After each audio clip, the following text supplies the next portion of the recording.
So good afternoon. We are now going to speak to Jae Forrester from Custodia Continuity. They're a company that provide essential security, backup, continuity and compliance for small to medium enterprises. And they're going to advise us today on how to stay safe virtually. Jae, can I ask you to introduce yourself, please? Absolutely. Well, thank you very much for having us here.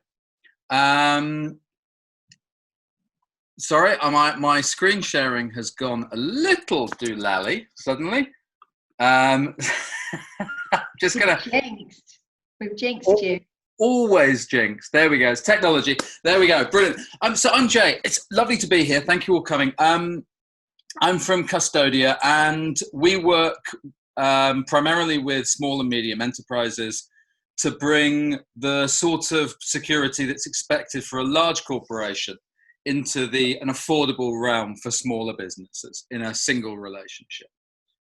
So what I'm going to do today is not to look at so much at the threats that we're facing. We get bombarded with those, and not to look at kind of statistics of what we face, but to really look at some basic practical things we can do to avoid 80% of the cybersecurity nightmares that hang around out there. However, having said that, I am going to have a very quick look at the threats, just to go through them. Obviously, right at the top there is ransomware. This is software that encrypts your data and then asks for a ransom to have it unlocked. Phishing, emails, SMS, social media. Hackers, we obviously know about, external attacks, lost equipment, huge cybersecurity issue at the moment. There were lots of empty offices in lockdown, full of computers. There were a lot of thefts. Rogue employees, one that often doesn't come up. Ex-employees who may hold a grudge, but still have login details to systems. Malware, like ransomware, it's there to infect your systems. It's there to send data out from your systems to an attacker. Human error, just deleting things, can lead, of course, to a data breach and to a loss of data. So avoiding almost all of these can be as simple as getting 4 key elements right. So if you go from your business, the first thing is security. And there's a little bit of technical and equipment here, which can be your firewall, your virus scanning, how you deal with mobile devices within your business, how often you virus scan. So your security is very important. Now, one thing I would say is that no company is 100% secure. There's so much money in cybercrime that they are ahead all the time. And that's why we say the second pillar is backing up. And what that is really taking the key data that your business relies on day to day. So thinking of the key data that you need at 9 o'clock in the morning to run your business and making sure that that is somewhere you can always access it, which is away from your office, away from your main network. Backups are pretty much only as good as the continuity planning that you do. And this can be really simple, a single side of A4 that just says what you will do in a crisis. So that when that stressful situation comes around, you're not scrambling. It's just got a list. If I call these people, I need to inform that organization. I need to send this message to my customers. And it becomes, and my backups are stored here. And that's where I get my information back from. And of course, finally, compliance, GDPR. I'm sure several of the people here work with PCI DSS as well. But the key is, if you have been through the compliance process of making yourself data privacy compliant, you are probably 70% of the way towards being cyber secure. So it's a very worthwhile process. We're obviously going to start looking at phishing. It's the biggest single threat we all face in the UK. We all get, in fact, worldwide, pretty much, we all get phishing emails endlessly. This business was worth $12 billion in the US last year. I couldn't find a UK statistic. But we're not going to look at the scary statistics because we've all seen them. We're going to look at what you can do about it. So we have 3 clear steps. Recognize what you're being sent. Recognize that phishing email. So how do we identify that? Well, hopefully you'll be able to see this. Okay, this purports to be a message from HMRC. It's in the correct font. It asks me for the correct things. I obviously do a tax return every year. However, I would look at this and I would look at, there's some errors in the formatting at the top. If we look at the email address, hmrc.gov.uk, but if I click on it, it's actually from scriptkiddy@randomhacker.com. Now, I'm pretty sure the HMRC don't use that email address. And finally, with this sort of email, HMRC, HSBC, NatWest, anybody else will never, ever, ever ask you to follow a link. So with this sort of phishing email, never follow a link in an email. If they want you to go to a website, HSBC say, go to your website, go to your home banking, open your browser, put in www.hsbc.co.uk and do it that way. You know then that the website is correct. Because as you can see, this link takes you to somewhere called fraudulent. The second email I'm going to share, here we go. Right, it's decided to, there we go. You should now see one from Visit Lincoln. Again, it's definitely their phone number and that's their website and that looks correct and it's directed at me. And this is called spear phishing. So it's something that is absolutely relevant to me. And one of the things this would tell me is that it's possible that my own email has been compromised because somebody has looked at what I'm receiving and has sent me something that looks very, very realistic and is about an issue that I face. So why would I think that this was fraudulent? Well, two reasons. One, Brian Evans, I've no idea who that is. I've dealt with Samantha, not Brian. So that would make me suspicious. Number two, it's asking me to do something at very short notice to follow a link I've never been told about that is outside of normal process. And that would just in my brain go, that's 1% of doubt hanging around there. Now, that 1% of doubt is what leads me on to the second point. Check. If there is any doubt at all in your mind, check that it isn't fraudulent. So if I receive that email, the first thing I do is pick up the phone and call Samantha and say, look, I got this email. Is that real? And Samantha would say, no, we didn't send that. We haven't got Brian Evans here. So I'd check. In fact, I got one the other week at Custodia and it looked very realistic. It was from a technology company and it was talking about hard drives that we'd bought for our servers. And I hadn't bought any, but I checked immediately. It was pressuring me to pay an invoice. So the first thing I did was check with the rest of the employees of the company, has anyone bought hard drives for the company from this company? No, it's fraudulent. Brilliant, I can ignore it. However, 1 in 3 do get opened. If you put your details into a fraudulent site, if you open a fraudulent link, the first thing to do is tell somebody. Change your password, change your details. If you do it straight away, there'll be no damage. If you feel ashamed of it, and then you do nothing and hope it will be okay, it won't be okay. Okay? Act quickly. Talk to your IT company, talk to your line manager, talk to your service provider, whoever you need to change your details if you think you've been compromised. And finally, this email, report@phishing.gov.uk, send the email that you've been sent to them and they will then investigate it and see if they can catch the people behind it. Moving on. Now, often we're finding that small businesses are being used as a pathway to attack larger ones. So how do you find out if you are actually the threat for your suppliers, if you've been compromised? Well, I've got another screen share for you, I'm afraid. This is a website called haveibeenpwned.com. And it's very, very important as a website. No, for some reason, there we go. Okay, there we are.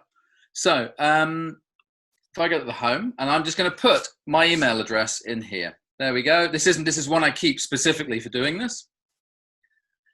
I put my email address in, and it will show me every data breach that I have been in with that email address, most recently February 2019.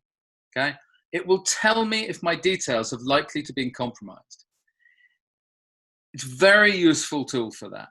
Secondly, if I go to the passwords part and I check my passwords, I'm just checking the password guest. Guest has been seen nearly 24,000 times, 24,000 different data breaches. So you can check if you have a password that is secure or not. So you can really check if you may have been compromised in a data breach, change your password, etc. Now, passwords are everything at the moment. It's roughly, we all have 24 separate passwords. And the question I ask people is, do you use the same key for your car as for your front door? And the answer to that is, of course not. Do I ask them, do you use the same password in more than one place? Well, yeah, because so I can remember it. That's what attackers want, desperately. If they can take one password and put it into Amazon and PayPal and your email and your tax account or whatever else it is, and breach all these different things that you have, fantastic, okay? And the same thing, if I asked everyone in this room if they changed their passwords in the last year, I imagine most people would look a bit shamefaced, shuffle a bit and say no. It's nothing to be ashamed of. It's totally normal. However, it's a bit risky. So what do we do about it? Password manager. 1Password, LastPass, there's lots of them out there. You keep your passwords in them. You go into the password manager, you go from the password manager to the website, it automatically fills your details. You have to remember one secure password, and then it remembers all the rest of your passwords for you. It's really convenient, really secure, and very cheap. We cannot push the idea of password managers enough. Secondly, when you make a password, 3 random words. Coal, sofa, Pope. Brilliant. No one's going to work that out, okay? Don't make it your name, your birthday, something you shared on social media, your children's names, the dog, welcome one. All of this is dangerous. We were at a very large company recently doing an audit with them, and one of the things we found is several senior members of staff using the password.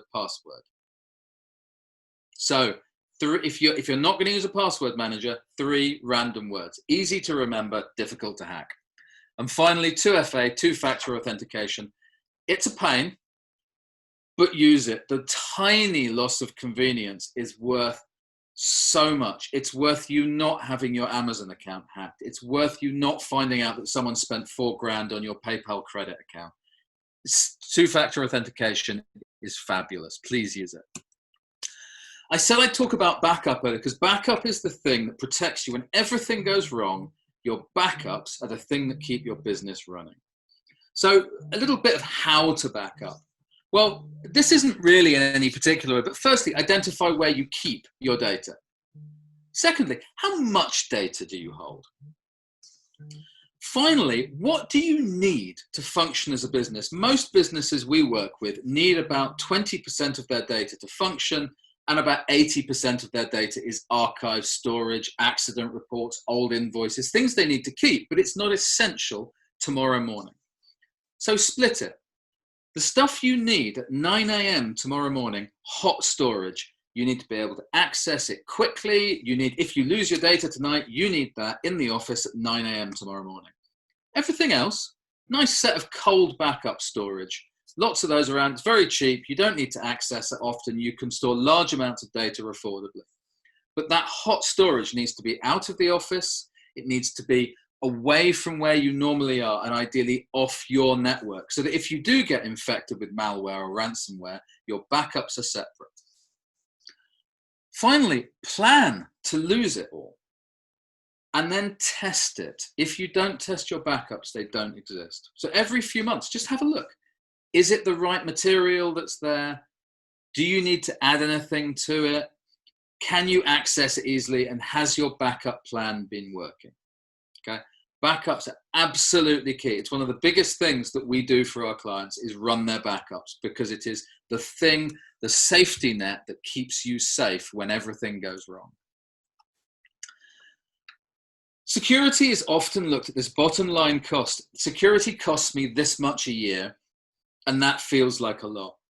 But security is rapidly turning into an opportunity. You can advertise it.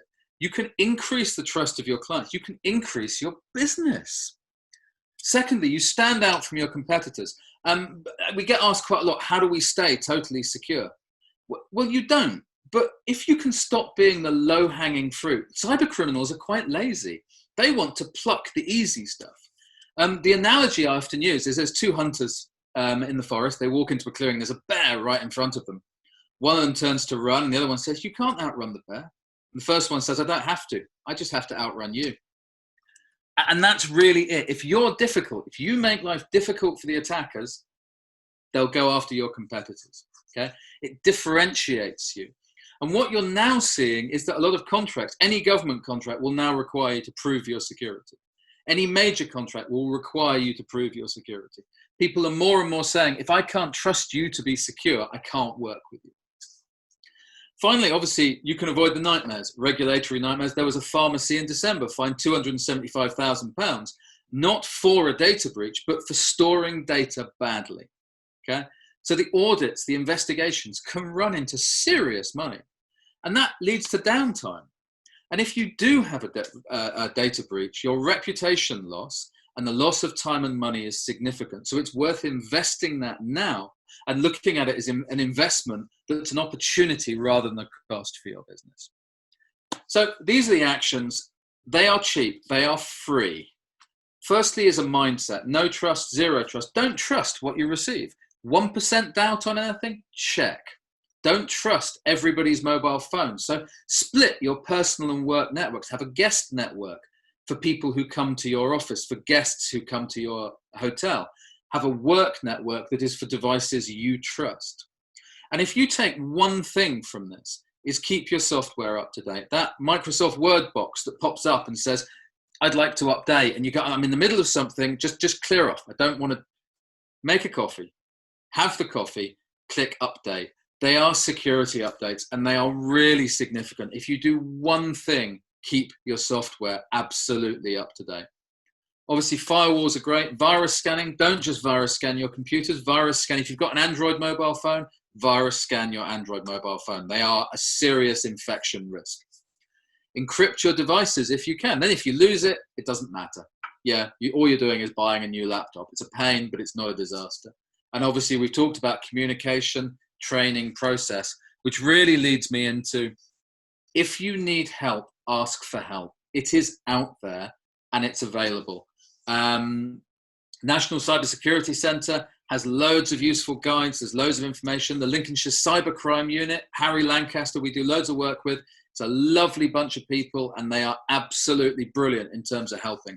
Obviously, if you remember the Federation of Small Businesses, they have loads of information to help you stay cyber safe.